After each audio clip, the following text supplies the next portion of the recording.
Bien-aimés dans le Seigneur, bonjour. C'est une grâce que le Seigneur nous accorde encore ce matin, de le louer, de l'adorer, de le prier et de nous lever après cette nuit pendant laquelle il a veillé, il a combattu pour nous, il nous a protégés, il nous a gardés. Alors est-ce que tu peux commencer à bénir l'Éternel? Est-ce que tu peux commencer à dire merci à Dieu? Nous sommes en prière.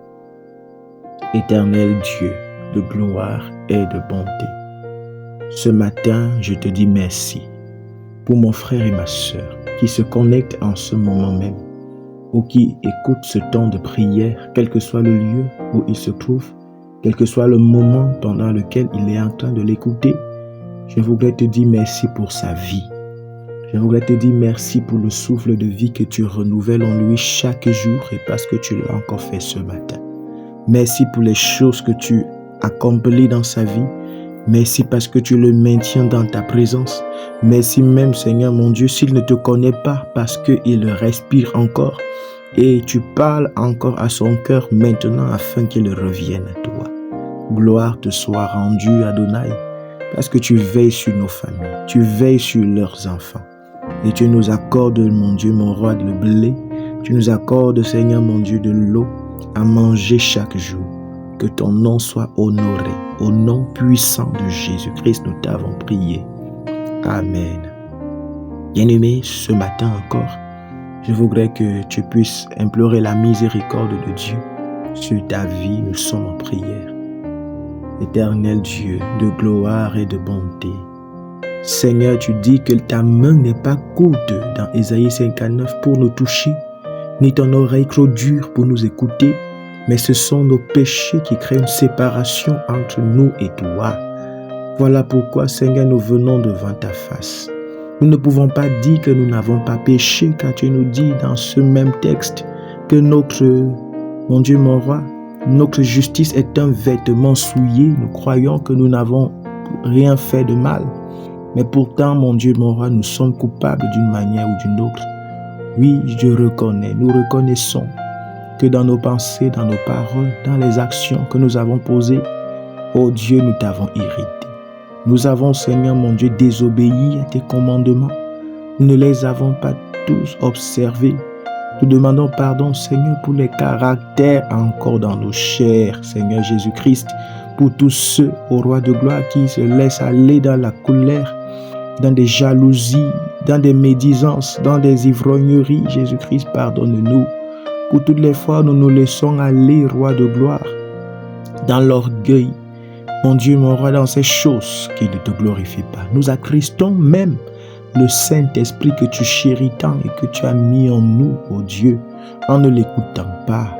Mon Dieu, pardonne-nous. Pardonne même à mon frère, à ma sœur qui m'entend et qui, mon Dieu, mon roi, a pu éteindre le Saint-Esprit en lui comme, mon Dieu, mon roi, le dit Paul dans 1 Corinthiens.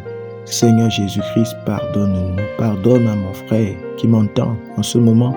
Pardonne à ma sœur. J'implore ta miséricorde, non seulement sur ma vie, celle de mes enfants, mon épouse.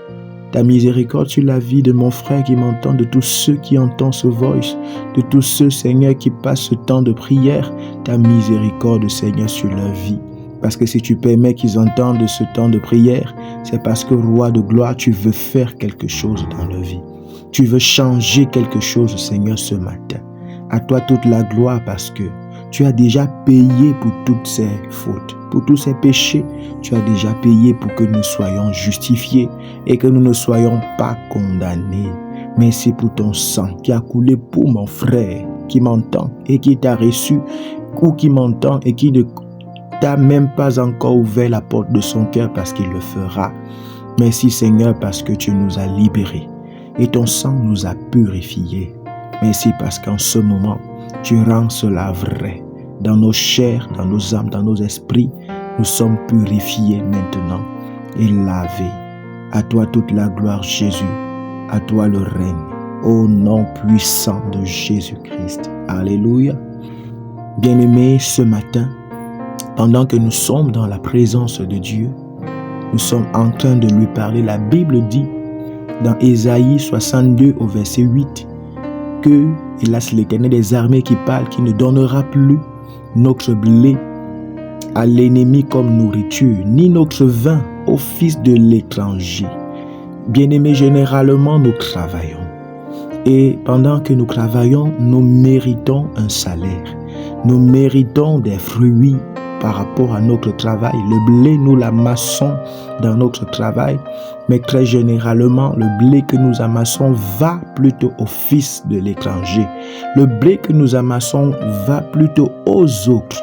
C'est ainsi que dans ton lieu de service, tu travailles dur parce que tu veux être promu, mais cette promotion va à l'autre. Dans tes études, toi qui m'entends, tu travailles dur parce que tu veux avoir de bonnes notes, mais devant l'épreuve, tu ne comprends pas ce qui se passe, mais ce travail dur que tu fais ne porte pas ses fruits. Oui, bien-aimé, parfois dans ton travail, ton activité, tu travailles dur pour être promu, mais ton travail dur va plutôt aider les autres. Alors, bien-aimé, aujourd'hui, nous venons prier. L'Éternel a promis que chacun de nous, après avoir travaillé, nous devons manger le fruit de notre travail. Oui, je veux t'annoncer, bien-aimé, qu'il y a des cas où des hommes cachés dans les ténèbres se sont appropriés de ce qui t'est dû. Tu travailles dur, mais tes bénédictions vont à ces hommes qui, dans le secret, puisent ces bénédictions. Oui, bien-aimé, c'est une réalité. Ne pas croire en cela est une façon de s'égarer. Tout comme il y a des cas où, bien-aimé, cela n'est pas dû carrément au spirituel, mais tout compte fait, le Seigneur Jésus-Christ est la seule solution. Alors, toi qui m'entends ce matin, je ne sais pas si tu es dans cette situation. Tu travailles dur, tu dépenses de l'argent, certainement même dans le cas de ta santé. Ton argent que tu dépenses à l'hôpital ne produit pas, ne t'amène pas la restauration et la guérison. Bien-aimé, il est temps ce matin d'appeler l'Éternel des armées, car il est fidèle à sa parole. Lorsqu'il a dit, sa bouche l'accomplit. Il attend tout simplement à certains moments que nous puissions lui rappeler sa parole. Rappelle-lui sa parole ce matin, bien-aimé. Ouvre ta bouche et commence à prier. Dis, Éternel des armées, c'est toi qui as dit que désormais tu ne donneras plus mon blé à l'ennemi, ni mon vin au fils de l'étranger. Accorde-moi la grâce, ô Dieu, de manger le blé que j'ai travaillé. Accorde-moi la grâce de manger le fruit de mon travail. Accorde-moi la grâce de jouir du fruit de mon travail. Et pendant que je dis ceci, pendant que tu seras en train de prier, toi-même tu connais mieux que moi le travail dans lequel mon frère, ma soeur, tu as exercé et tu n'as pas obtenu réellement gain de cause par rapport à ton travail. Alors élève ta voix maintenant, commence à prier, commence à prier, commence à prier, commence à parler à l'Éternel. Il est là, il t'entend et il est fidèle pour te répondre. Il est fidèle pour te répondre parce qu'il ne ment pas. La Bible dit qu'il n'est pas un homme pour mentir, ni un fils d'homme pour se repentir.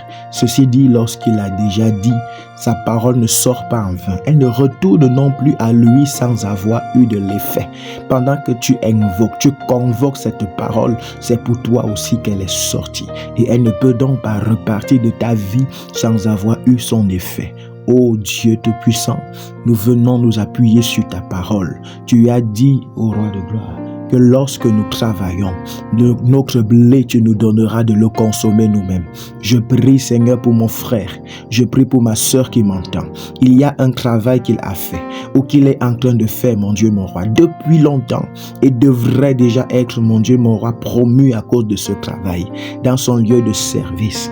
Père, je prie afin que la donne change. Il est ton serviteur, il est ton enfant parce qu'il t'a reçu. Je prie, Roi de gloire, que tu te lèves dans sa vie. Mon Dieu, mon roi, conformément à ta parole d'Ésaïe 62, verset 8, lève-toi, ô Dieu, afin que tout ce qui lui appartenait, afin, Seigneur, mon Dieu, mon roi, que sa promotion, afin, mon Dieu, mon roi, que son élévation, afin, Éternel des armées, que son succès, qu'il le mérite à cause de son travail, afin, Roi de gloire, que la réussite de ce projet qui devait déjà arriver à cause de ce qu'il a investi, à cause de ce qu'il a sacrifié. Père, que cela se manifeste maintenant, car c'est son blé, Yahweh Dieu Tout-Puissant. C'est son blé, tu dis que chacun mangera le blé qu'il a amassé. C'est son blé qu'il a amassé, Père. Je prie pour ta justice. Je prie pour ta justice. Les hommes de ce monde peuvent avoir des parrains, des hommes qui sont des parrains. Ils peuvent avoir des hommes qui sont des tuyaux. Mais toi, Éternel des armées, tu es le parrain des parrains. Lève-toi en faveur de cet enfant qui m'entend en ce moment. Et que la situation à partir de ce moment pendant qu'il m'entend change dans sa vie. Change dans son activité, change dans ses études, lui élève, change dans son couple, mon Dieu, lui marie, elle épouse, change dans son foyer, change dans sa famille, change, mon Dieu, dans ses projets, change, mon Dieu, mon roi, dans les situations qu'il traverse, dans lesquelles, Père, il ne parvenait pas à jouir du fruit de son travail. Commence, mon Dieu, mon roi, à permettre qu'il jouisse de son fruit, qu'il jouisse de son fruit, qu'il jouisse de son fruit, qu'il jouisse de son fruit. Je prie pour que celui-là ou celle qui est en train de m'entendre en ce moment, Seigneur, Yahweh Dieu Tout-Puissant, voie son blé se manifester dans sa vie, qu'il reçoive son blé, qu'il récolte son blé. Je déclare dans ta vie, mon frère, dans ta vie, ma soeur, toi qui m'entends en ce matin, je viens déclarer au nom de Jésus-Christ un temps de restitution de ce qui t'avait été volé, de ton blé qui t'avait été arraché, de ton vin qui t'avait été volé. Je déclare la restitution. Je déclare la restitution, le changement. La Bible dit dans Ecclésiaste qu'il y a un temps pour toutes choses. Il y avait un temps où tu devais travailler sans jouir de ton travail.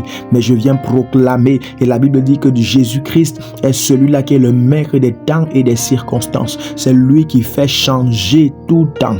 Il y a eu le temps où tu as souffert, où tu devais manger, mais tu as eu faim, où tu devais te réjouir, mais tu as passé le temps à pleurer. Alors je crois que l'Éternel des armées, il vient changer ce temps. Aujourd'hui, par cette circonstance qu'est ce temps de prière de la lumière chez vous, alors crois tout simplement. Et je déclare que fini le temps où tu pleurais alors que tu devais déjà rire. Commence à couler des larmes de joie maintenant. Je déclare que tes larmes de pleurs, tes larmes de douleur se transforment maintenant en larmes de joie au nom de Jésus. Que tes larmes de douleur, que Jésus-Christ transforme tes larmes de douleur en larmes de joie, tes larmes de regret en larmes de joie et de célébration maintenant. Que l'Éternel des armées transforme tes nuits blanches de pleurs en nuits de célébration et d'action de grâce, parce que ton blé est là, ton blé arrive. Que dès ce matin, que l'Éternel des armées restitue ton blé qui t'avait été dévoré, restitue ton blé qui t'avait été dévoré par des sauterelles. Je déclare la restitution, une année de restitution. Tu entres dans ton année, dans ta saison de restitution, dans ton temps de restitution, parce que l'Éternel des armées, il te restitue. Il a dit et il accomplira. Il a dit que ton blé, tu le consommeras toi-même, tu le mangeras toi-même. Je déclare la restitution maintenant dans ton foyer, la restitution dans la vie de tes enfants, la restitution dans ta vie, toi jeune qui m'entends en ce moment. Oui, toi qui as cru, toi qui as travaillé, toi qui as toujours bâti avec l'Éternel des armées, je déclare la restitution de ce qui t'avait été volé, de ce qui avait été détourné. Oui, que ta capacité soit reconnue maintenant, que tes valeurs soient reconnues et que tu puisses être élevé tel que tu devrais déjà être élevé. Au nom puissant de Jésus. Au nom puissant de Jésus. Alléluia. Amen. Nous bénissons le Seigneur bien-aimé, parce que ce matin, si tu as ouvert ton cœur, si tu as cru, de grandes choses ont commencé. Et là où il y avait le désert, et là où tu ne parvenais pas à jouir de ta bénédiction, jouir de ton blé, de ton vin, ce matin des choses changent. Ce matin des choses changent. Tu vas commencer à observer une différence. Tu vas commencer à observer la restitution de l'Éternel des armées. Et je t'encourage à croire en ces paroles, à marcher avec ces paroles, à serrer ces paroles dans ton cœur, parce que l'Éternel l'accomplira physiquement et tu verras cette manifestation dans ta vie. Que ta journée soit pleine de grâce, pleine de joie, de révélation, et que le Saint-Esprit davantage te convainc de ta vie de sanctification, que les portes s'ouvrent devant de toi, que l'Éternel fasse luire sur toi sa face et t'accorde sa grâce, ainsi que sa paix en cette journée, au nom de Jésus-Christ. Shalom, shalom, shalom.